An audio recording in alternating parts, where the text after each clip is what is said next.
Hello guys, good morning. I-mix na natin ang ating barbecue, ang ating fish grill.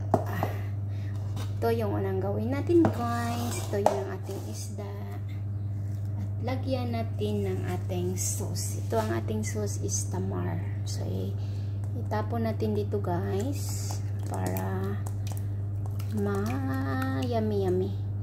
Okay. So ganon natin. Masok na. Ganon. Para maano ang matamis-tamis siya, no? Yan. Magsuot muna ako ng gloves. Ito na guys.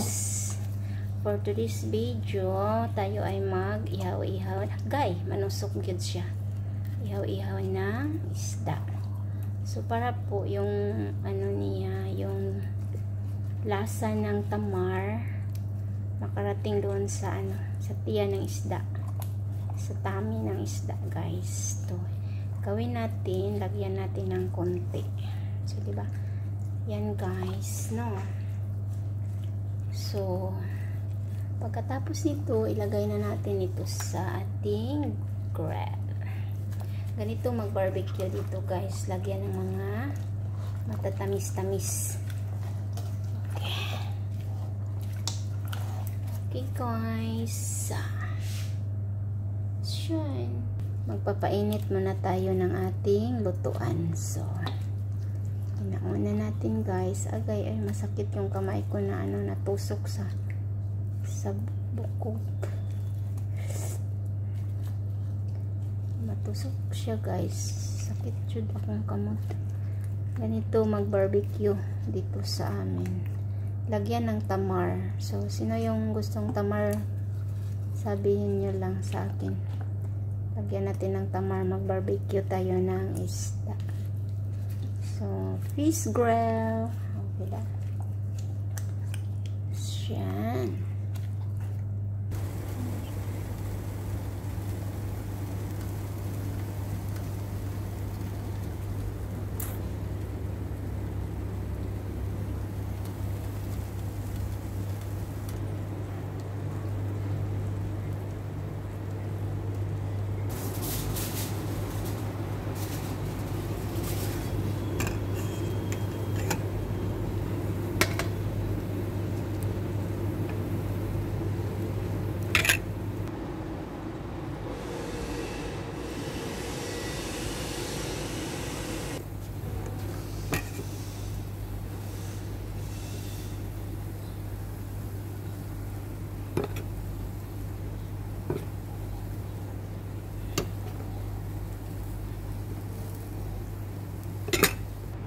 Done na guys. Okay.